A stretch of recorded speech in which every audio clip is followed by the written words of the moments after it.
Alors, on se retrouve pour la continuation d'Holo.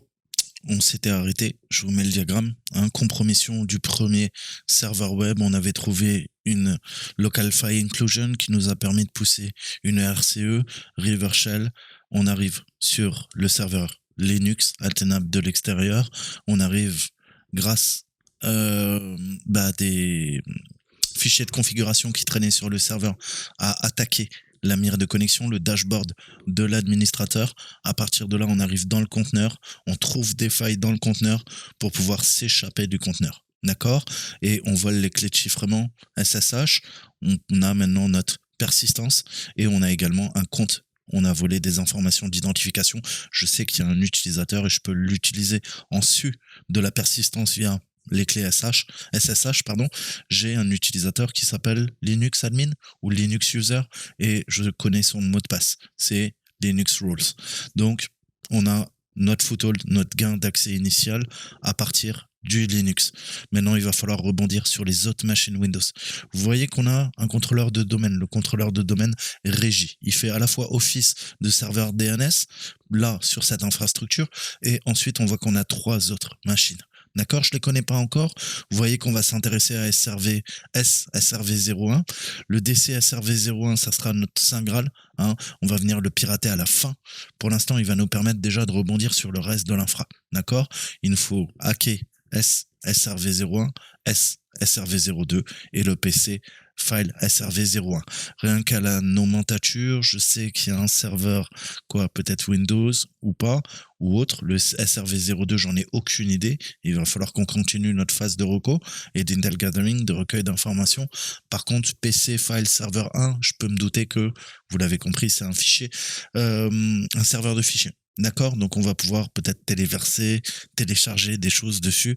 Il va falloir, pour ces 3 autres machines, plus le contrôleur de domaine, ça en fait 4, qu'on continue notre cyberattaque. Alors, on va parler pivot et on va continuer à auditer. Donc maintenant qu'on a un accès route à SRV01, on doit faire plus de reconnaissance. Et il faut qu'on réfléchisse où aller et qu'on ait cette conscience de la situation. On sait qu'il n'y a pas d'autres machines externes. D'accord. Donc, le champ des possibilités devient réduit. Et qu'est-ce qu'il nous reste? Si on n'a pas d'autres machines externes, on passe maintenant, vous l'avez compris, au réseau interne de l'entreprise. Donc, qui dit réseau, dit sous-réseau. Qui parle de réseau interne, de facto, parle de sous-réseau interne. Donc, vous savez qu'on peut pas atteindre de l'extérieur des sous-réseaux. Ça va être compliqué de passer par le réseau interne, mais maintenant, on a notre porte d'entrée qu'on vient d'avoir, c'est notre serveur de rebond. Maintenant, ça va être, donc quand je rebond, je fais des sauts de puce entre les ordinateurs. D'accord? Je peux le faire uniquement si j'ai une machine sous mon contrôle. Maintenant, c'est le cas pour ceux qui débutent. Donc, on va continuer, on va faire de la post-exploitation et on va pivoter. Donc, pivoter, c'est ça. Le réseau, il est segmenté. Ces sous-réseaux, pour pouvoir les atteindre, il va falloir lancer des attaques et il va falloir pivoter grâce à des outils qui nous permettent le pivot. D'accord? Donc, segmentation du réseau, compartimentation du réseau, il y a des règles spécifiques qui sont en place, tout simplement pour empêcher, pour des raisons de sécurité, que les utilisateurs accèdent à certaines parties du réseau local interne. D'accord? Comment ça se passe? Je te dis toujours, Michelin, elles sont sur quoi? Sur leur workstation, comme ils les appellent les Anglais, les stations de travail, mais c'est des postes de travail en bon français. Elles travaillent à la compta. Ok, super. D'accord? Donc, à la limite, tu as un sous-réseau pour la compta, mais tu vas pas accéder au sous-réseau où il y a les serveurs. D'accord? Pourquoi? Parce que ça serait une faille de sécurité. Donc, il va falloir pivoter. C'est tout l'art du pivot quand on fait nos pentests, et pas que. Dans n'importe quelle cyberattaque d'ampleur, vous allez, si vous faites du red teaming, attaquer de l'extérieur, trouver un point d'entrée, et ensuite pivoter sur le réseau interne. D'accord? Mais dis-toi, c'est comme si tu rentres dans une grotte. Tu peux, à tâtons, commencer à toucher les parois de la grotte. Tu vois qu'il fait froid, peut-être il y a de la lumière ou pas, t'es dans le noir, d'accord? Donc il va falloir, je te fais des métaphores, mais il va falloir qu'on mappe la caverne, d'accord? Que j'identifie les boyaux, je sais que je peux aller là, donc on va devoir se perdre dans ces méandres pour les comprendre. Et je vais devoir me fabriquer une torche pour pouvoir y voir. Ma torche, c'est quoi? Ça va être mes scans de port, d'accord? On va scanner les machines et on va essayer de comprendre, mapper la surface d'attaque, d'accord? Et s'il faut rediriger, on redirigera. On peut utiliser un serveur avec le protocole SOX, SOX 4, SOX 5, et faire de la redirection de port pour accéder aux différentes ressources réseau. Alors, on a des outils que je vais vous présenter. On a tout d'abord la navette. Non, je plaisante. C'est un jeu de mots, mais elle s'appelle Shuttle, d'accord? S-Shuttle. On a le ciseau, qui est Chisel. Hein. On a Ligolo. Et on a l'autoroute de Metasploit. En effet, on a un module de post-exploitation qui s'appelle Autoroute, qui va vous faire des routes. Hein. Les routes en réseau me permettent d'atteindre une partie des segments d'un réseau. Hein. Et il faut que j'établisse ces routes pour pouvoir pivoter. Justement. Donc là, on va parler des ciseaux et de notre navette spatiale. Donc de S, Shuttle et de Chisel. Alors, si on regarde un peu. Transparent Proxy Server for VPN over SSH. D'accord. Donc, serveur proxy transparent pour du VPN sur du SSH, encapsulé. Hein. Donc, on va utiliser du SSH et en plus un flux VPN. Ça peut être intéressant. Donc, est-ce que c'est installé? On va l'installer. C'est bien S-Shuttle. Hein, si tu cherches, tu vois, je te montre comment trouver. Si tu as des doutes, si tu trompes d'une lettre, tu peux toujours faire un search. Tu vois que j'ai oublié une lettre, mais il n'est pas con, il te le donne. D'accord? Donc là, on va lui dire sudo apt install S-Shuttle, où je vais utiliser Nala. C'est un petit peu plus de gueule. Vous utilisez ce que vous voulez, soit apt, soit Nala. Je vous avais montré comment l'installer. Donc on va lui faire un sudo install. Donc il y a des dépendances. Hein, on voit qu'il y a auto SSH. Donc oui, ça va me permettre de configurer le SSH de façon automatique via un transparent proxy. Alors pareil, je pars du principe que vous connaissez rien, on va développer quand même. Tu vois, tu fais comme moi, tu cherches, parce que moi je suis pas intelligent, j'apprends. Donc tous les jours j'apprends et voilà comment je fais. Je t'avais appris, je te parlais dans la mentalité du hacker, c'est l'apprentissage récursif. J'ai une information, je dois faire une chose. On me dit utilise tel outil. Je vais aller sur GitHub chercher l'outil. Je vais voir les commandes, voir le manuel. Je vais l'utiliser, je vais apprendre à l'utiliser. Et ensuite on me dit que ça utilise un transparent proxy. Je rebondis d'information en information, comme en non-site, d'accord? On me dit que S-Shuttle c'est un transparent proxy, et je vais voir un petit peu ce que c'est un transparent proxy. Et il y a des gens comme nous qui se posent des questions, c'est très bien. Donc il nous dit, qu'est-ce qu'un transparent proxy? Alors, un proxy transparent est un équipement en coupure sur le réseau, le firewall de sortie, qui, lorsqu'il voit un flux HTTP, par exemple, qui tente de sortir et pour lequel il est configuré en proxy transparent, fait la requête en son nom et répond au client. Le client croit qu'il parle au serveur, le serveur est requêté par le proxy transparent et le proxy transparent répond au client en se faisant passer pour le serveur. Donc, c'est un serveur mandataire et c'est également, il s'intercale au milieu. C'est comme une attaque de l'homme du milieu. C'est pas forcément malicieux, d'accord, mais ça devient de facto l'homme du milieu, d'accord. Donc tu vois bien que ça interagit entre quoi? Entre deux parties, encore une fois, entre le client et le serveur. Et le proxy transparent, t'en as plein, tu les utilises. On utilise des proxys transparents quand quoi? Mais quand je configure Foxy Proxy pour aller avec Burp. D'accord? Burp peut s'intercaler et peut faire office de proxy transparent. C'est comme ça qu'on fait nos attaques de l'homme du milieu. D'accord? Donc très simple. Je ne vais pas rentrer dans les détails. À toi maintenant d'aller creuser ces notions. Et va voir sur développer. Je vous ai dit, pour commencer, allez pas sur 50 000 sites. Après, allez sur des sites en anglais quand vous êtes parfaitement bilingue. Si vous n'êtes pas bilingue, commencez par Open Classroom. D'accord? Vous avez des cours gratuits, vous avez des formations diplômantes, d'accord? Et allez sur développer, comme je viens de faire. Pareil, vous avez, franchement, les gars sont sympas, vous n'allez pas vous faire jeter, allez sur développer. Vous avez également des cours, vous avez également des forums, le chat, d'accord? Le FAQ, allez voir, il n'y a pas de honte, on est tous pareils, on ne sait pas tout, ok? Tutoriel, objet, qualité, CRM... Spring, C++, tu vois, tu peux apprendre plein de langages de programmation. Pour le Python, très bien, d'accord, pour commencer. Après, tu vas voir, on va chercher des trucs en quoi. Bientôt, on va aller voir. Je te conseillerais d'aller voir quoi. C++, C Sharp, puisqu'on va en avoir besoin. Comment fonctionnent les API en bas niveau, D'accord? Comment fonctionne le noyau Windows. Donc pareil, et tu vas aller chercher des livres, et tu vas aller chercher plein d'informations qui vont être utiles. Ça, c'est l'apprentissage récursif. Réseau. Cours et réseau, réseau. Ah, ok, je suis en réseau, je peux quoi? Je peux peut-être en apprendre un peu plus sur quoi? On a vu, on parlait de proxy. Proxy. Ok. Donc tu vois, je fais le con avec toi. D'accord? Mais c'est pour te faire comprendre que tu peux pas me dire ouais je sais pas, fais-moi une vidéo. C'est pas à moi de te faire des vidéos, c'est à toi d'aller choper les informations et d'apprendre. Il y a beaucoup de choses, mais vous voulez qu'on vous fasse tout. Et si tu fais comme ça, tu regardes des vidéos sur YouTube, tu resteras un gros blaireau, tu vois. Et moi, des gros blaireaux en informatique, j'en connais plein. D'accord? Si tu veux être bon, c'est toi. C'est toi qui dois faire. D'accord? Donc tu vas chercher, tu vas apprendre. Donc c'est en Go, on va pouvoir récupérer la dernière version. Euh, voilà, tu peux aller checker chez toi et tu vas voir que on n'a pas la dernière version avec Kali, donc on va venir la récupérer. Donc on voit qu'il y a plein de choses, hein, facile à utiliser, performant, hein, connexion chiffrée en utilisant le protocole SSH via crypto SSH, connexion authentifiée. D'accord? Donc on va utiliser un fichier de configuration et puis on va vérifier que c'est bien les serveurs avec lesquels on communique, et en plus il y aura des mots de passe. Donc tout le monde ne peut pas se connecter à notre infra. Il se reconnecte automatiquement, hein, le fameux back-off. On peut créer de multiples points de terminaison et de tunnels, hein, vers notre machine ou vers d'autres serveurs en utilisant le protocole TCP. On peut utiliser du SOX, HTTP Connex. Donc ça, c'est nos fameux serveurs transparents. On peut faire du reverse port forwarding. D'accord? Donc le principe du port forwarding, je pense que tu connais, un reroutage de port, mais là, inverse. D'accord? C'est-à-dire les connexions à travers le serveur et vers le serveur. Donc, pareil, communication, soit vers l'extérieur, soit vers l'intérieur, et le serveur s'intercale. D'accord? Enfin, le proxy s'intercale entre le serveur et le client.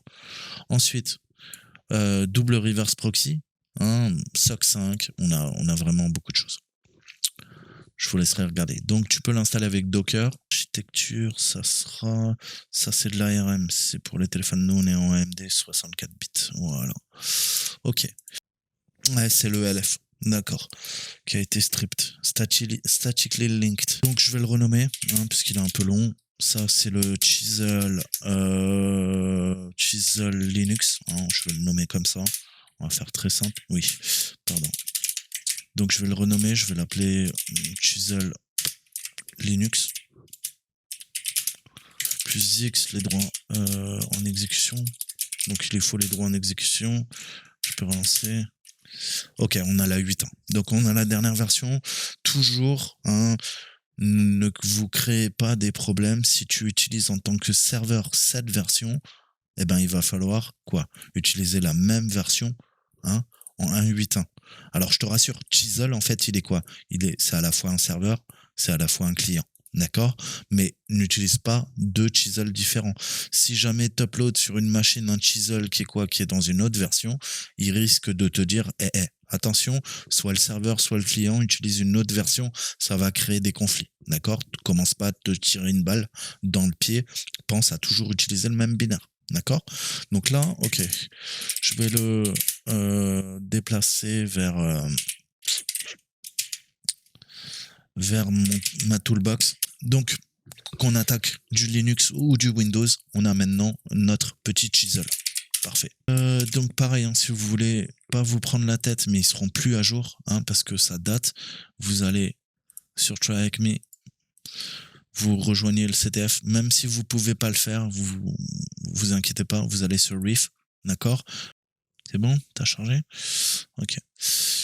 Donc vous allez aller au tout début, introduction. Voilà. Et là, vous pouvez télécharger. Non, il est où? Tools. Ça, c'est le mot de passe du zip. Alors, tu descends, tu vas voir le zip file, je sais pas où il est. Ouais, je crois que. Ah, si, il est là. Voilà, tu fais download task, tu vois, et ça va te télécharger le tools. Hein. C'est le tools que j'ai là, en fait. Hein, tu le décompresses. Donc, pareil, si tu galères, je vais te montrer. D'accord? Donc, tout le zip, les zips, c'est comme gunzip.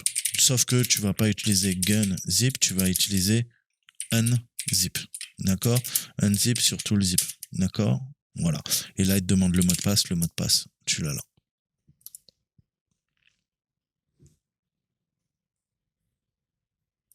Voilà. D'accord?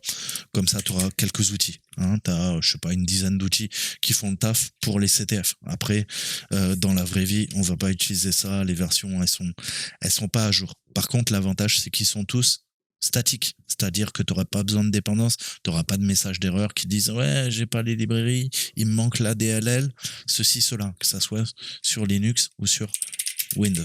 Ok? Donc maintenant, je devrais avoir Shuttle. Tout s'est bien passé. Tu vois que j'ai Shuttle. Parfait. Ensuite, Ligolo. Connais pas. Ligolo. Donc là, tu vois que quoi? Release. Ok. Ligolo. D'accord. Pentester. Local relay. Internet. Ligolo implant. D'accord? Donc en fait, tu vois que ça vient s'intercaler. D'accord? Et le but, c'est pareil. Hein, on s'en sert en rouge pour pas communiquer directement. D'accord? On va passer par plein de relais. Comme ça, tu crois que tu communiques avec tel serveur, mais en fait, tu communiques avec mon serveur de command and control ou ma machine qui est en train de te pirater. D'accord? Donc c'est Sysdream, c'est une boîte française qui fait ça. Notre ami Ligolo, Reverse Shell. Ok. Et on a un NG aussi, New Generation. Pareil, tu peux t'en servir. D'accord? Alors pareil, pourquoi c'est différent de Ligolo, de Chisel, de Meterpreter au lieu d'utiliser un SOX proxy ou des rerouteurs TCP UDP, Ligolo, lui, il va créer dans le userland avec gVisa. Donc une stack réseau. D'accord? Et l'avantage, c'est que tu vas pouvoir utiliser quoi? Nmap sans les proxy chains. D'accord? Donc voilà, on a des pré-compiled binaries sur la release page. Et pareil, si vous voulez compiler, il va falloir coder en Go. Si vous voulez du TLS, donc pareil, on s'en sert avec les serveurs de Sitou. Il faudra générer vos certificats. D'accord? Voilà, je ferai une vidéo quand j'ai le temps là-dessus sur l'outil. Pareil, quoi. Mais vraiment bien. D'accord, donc ces deux-là, pareil, mettez-les vous de côté. Je vais les rajouter à mon GitHub. Comme ça, vous les aurez. Vous allez dans les stars. Et puis comme ça, vous êtes tranquille.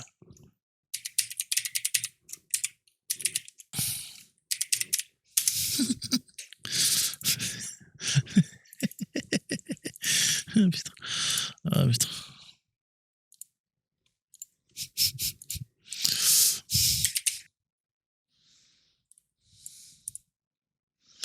Oh, she is talking about me. You're talking about me, yeah. Vous allez dans mes stars et vous voyez, c'est par ordre chronologique ce que j'ajoute. Tous les jours, j'ajoute des programmes. Comme dirait une tête pensante sur LinkedIn, tout ça, qui est plus proche de la retraite que je le suis moi. De toute façon, récupérer des programmes sur Internet, c'est être un script qui dit. Tu te reconnaîtras. T'es vraiment un champion, toi aussi. Les plus charlatans, en fait, dans la vie, c'est ceux qui font le plus de vues. Donc, je suis content d'avoir ma petite chaîne YouTube et j'espère que ça le restera. Le jour où j'aurai 1 million de personnes, je me barre.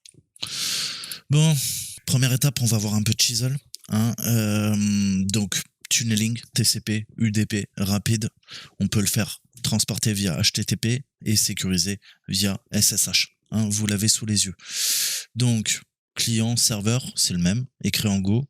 Utilisé pour traverser les pare-feux, bien qu'il puisse être utilisé pour fournir un point de terminaison sécurisé aussi sur votre réseau. Notre petit diagramme, on voit Chisel. Donc encore une fois, on voit deux clients, un client en haut, un client en bas. On a le serveur, d'accord? On a les points de terminaison 1 et 2 et 2 et 3 au niveau de nos clients.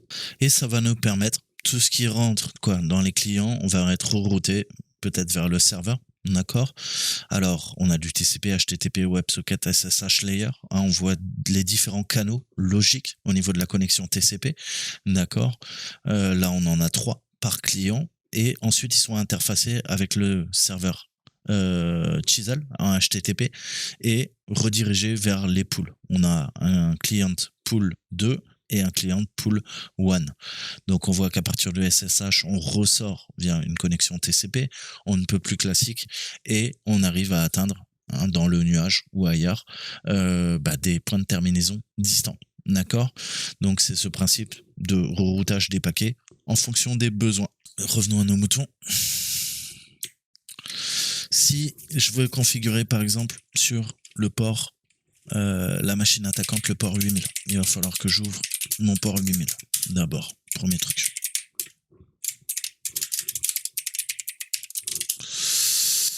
Chisel, ça c'est bon. Sudo serveur sudo sudo fw le port 8000 et on passe en reverse. D'accord? Il nous dit que le reverse tunneling est activé, donc tunnel inverse. Pourquoi? Bah parce que c'est moi le serveur. D'accord? Si c'était l'autre le serveur, bah ça serait un tunneling classique. Pourquoi reverse? Parce que du coup, je fais office de serveur. D'accord? Et pas de client. D'accord? Encore une fois, la même logique que quoi? Shell de liaison et shell inverse, reverse shell. D'accord? Qui joue le rôle de quoi? Bah d'une architecture. L'architecture, elle est quoi? C'est le modèle client serveur, comme toujours. D'accord? Le fingerprinting, ça me permet, bah pareil, hein, si le gars qui se connecte à l'autre bout me dit, bah écoute, voilà l'empreinte digitale, moi c'est 0WZ, je vais dire non, non. Moi, mon empreinte, c'est quoi? C'est petit o 1 QW, blablabla. Bla, bla, bla. Donc, tu es en train de te connecter à un serveur qui essaye d'imiter mon identité. Et ensuite, ça écoute sur quoi? Bah, sur notre localhost, hein, sur notre machine, en 8000. Donc, je peux aussi m'en servir comme ça, en tant que proxy. Imagine que tu as un serveur, d'accord? Tu as http totolehacker.fr. Pas de problème. Qu'est-ce que ça va te permettre? Ça va te permettre avec un client, tu vas lui dire Chisel, d'accord, Linux, en quoi? En mode client. Je vais quoi? Ben, je voudrais me connecter à HTTP, on l'a vu, hein? Imagine, je sais pas.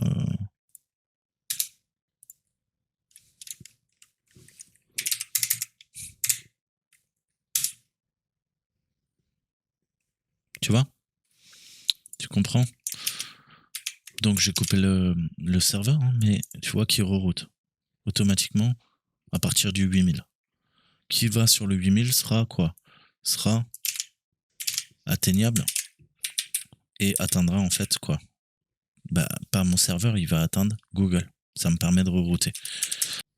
Ça permet bah, de, soit en mode client, soit en mode serveur, de quoi? Bah, d'être rerouté par Chisel. D'accord? Puisqu'on a vu quoi? Bah, que le client, quoi? Bah, il se connecte sur le port 8000, il y a Chisel et on le redirige vers le serveur, ou le serveur, quoi? Bah, il se connecte sur le port 8000, en fait, il y a Chisel qui le reroute vers le client. D'accord?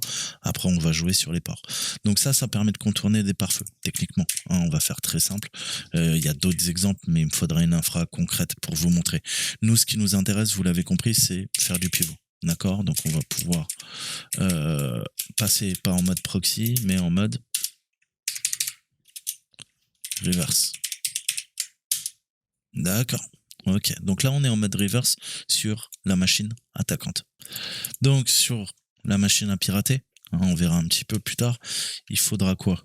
Bah, il faudra lancer Chisel aussi, hein, dans le même délire, si je suis la logique. On passera en mode client, mais là je vous avais fait une démo sur un serveur, on va lui mettre l'adresse IP, techniquement. Je sais pas, on va lui dire, je sais pas, non, au hasard, hein. 6916, port 8000, d'accord, puisqu'on utilise le 8000 ici, et ensuite on fera un reverse, parce qu'on a mis reverse ici, donc le grand R, et reverse, on veut du SOX, comme le SOX, donc on peut utiliser du SOX 4 et du SOX 5, les deux. Donc une fois que vous avez fait ça, qu'est-ce qu'il faudrait? Bah, il va falloir qu'on travaille sur nos proxy chain, d'accord? Donc vous allez aller etc, dans etc, vous avez proxy chain conf, ou des fois proxy chain tout court. Nous, c'est le 4, c'est la dernière version. Voilà. Et là, on va pouvoir ensuite taper dedans tout en bas, créez-vous, hein, un SOX 4 par exemple sur le 8000, le SOX 4 pour le 9000, hein, et vous pouvez voilà, faire en fonction de ce que vous voulez. Je vais utiliser ça pour Tor et ça pour mon serveur SOX. D'accord? Vous sauvegardez et ça devrait être fonctionnel. Hein, on verra dans la prochaine vidéo Shuttle comment l'utiliser, d'accord? Donc pareil, technique de pivot. L'inconvénient de Shuttle, c'est que vous avez qu'un serveur SSH et il faut qu'il soit en cours d'exécution, d'accord?